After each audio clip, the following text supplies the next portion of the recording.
মাত্র 12 দিনের মধ্যেই ইরান ও ইসরায়েলের মধ্যে পাল্টাপাল্টি হামলায় প্রাণ গেল শত শত মানুষের। পারমাণবিক কেন্দ্রে বোমা, মার্কিন ঘাঁটিতে ক্ষেপণাস্ত্র, মধ্যপ্রাচ্য তখন এক ধ্বংসাত্মক যুদ্ধের মুখোমুখি। ঠিক এমন সময় এক চমকপ্রদ ঘোষণায় মুখ খুললেন যুক্তরাষ্ট্রের প্রেসিডেন্ট ডোনাল্ড ট্রাম্প। তার দাবি, ইরান ও ইসরায়েল একটি পূর্ণাঙ্গ যুদ্ধবিরতিতে সম্মত হয়েছে, যা ধাপে ধাপে বাস্তবায়ন হবে আগামী 24 ঘন্টায়।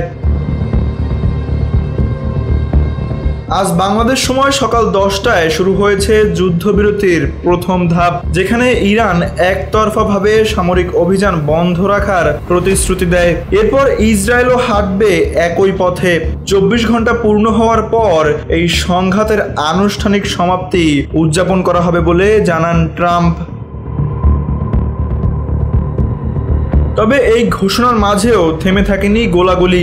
সোমবার রাতভর তেহরানের উত্তর ও কেন্দ্রীয় অংশে ঘটে ব্যাপক বিস্ফোরণ। এদিকে মার্কিন পারমাণবিক হামলার জবাবে ইরান 6টি ব্যালিস্টিক ক্ষেপণাস্ত্র ছড়ে কাতারের আল উদেইদ মার্কিন ঘাঁটিতে।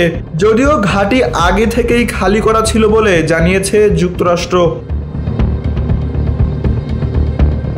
ইরান বলছে প্রতিক্রিয়া ছিল নিয়ন্ত্রিত ও প্রতিসম, যাতে যুদ্ধের পথ বন্ধ না হয়। এখন পর্যন্ত ইরানে প্রাণ হারিয়েছেন অন্তত 400 জন, আর ইসরায়েলে মৃত্যু হয়েছে 24 জনের। এই অবস্থায় বিশ্বজুড়ে রাজনৈতিক উদ্বেগ প্রশমিত হলেও প্রশ্ন রয়ে গেছে, এই যুদ্ধবিরতি কি সত্যি টিকে থাকবে, নাকি সামনে আরো বড় সংঘাত অপেক্ষা করছে? Tanvir Ahmed, NPB news.